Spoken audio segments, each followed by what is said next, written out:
সিন্দুরের একেবারে সাফল্য কিন্তু আমরা দেখেছি। এবার সংঘের পক্ষ থেকে ঠিক কি বলা হচ্ছে এ বিষয়ে? দেখো, তোমার মনে আছে বোধহয় যে অপারেশন সিঙ্গুর যখন শুরু হয় তার ঠিক আগে, একদিন আগে মোহন ভগবত সংঘের প্রধান গেছিলেন প্রধানমন্ত্রীর বাড়িতে, এবং সেই ঘটনাকে কেন্দ্র করে কিন্তু সারা দেশে একটা রটে যায় যে সম্ভবত দেশ এবার মানে যুদ্ধের প্রস্তুতি নিতে শুরু করেছে, বা সন্ত্রাসবাদীদের যে ক্যাম্প সেই ক্যাম্পে হানা দেবে, এবং সেইটাই কিন্তু পরে বাস্তবে রূপ নেয়।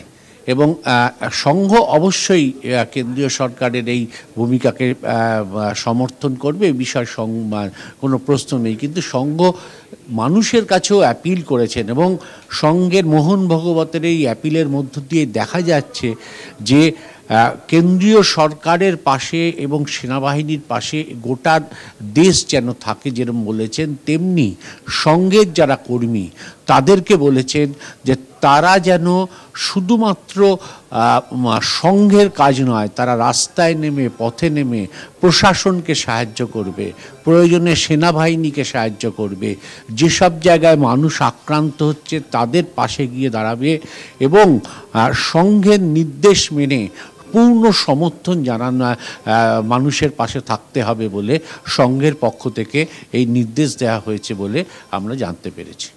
একেবারে অঞ্জন, আপাতত ধন্যবাদ আপনাকে। আমরা কথা বলছিলাম, আমাদের সঙ্গে সরাসরি নিউজরুম থেকে ছিলেন বিশেষ প্রতিনিধি অঞ্জন রায়। আপনাদের জানিয়ে রাখি, অপারেশন সিন্দুরকে পূর্ণ সমর্থন সংঘের রাষ্ট্রীয় স্বয়ংসেবক সংঘ প্রধান মোহন ভগবত এক বিবৃতিতে এই বিষয়টি জানিয়েছেন। কেন্দ্রীয় সরকারকে অভিনন্দন জানিয়েছেন মোহন ভাগবত।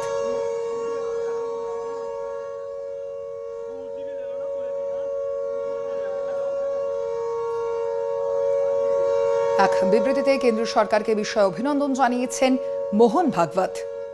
পাক মদতপুষ্ট সন্ত্রাসীদের বিরুদ্ধে অপারেশন সিন্দুর এবং সেই অপারেশন সিন্দুরের সাফল্যের কারণেই কেন্দ্রকে একদিকে যেমন তিনি অভিনন্দন জানিয়েছেন আরএসএস প্রধান মোহন ভাগবত।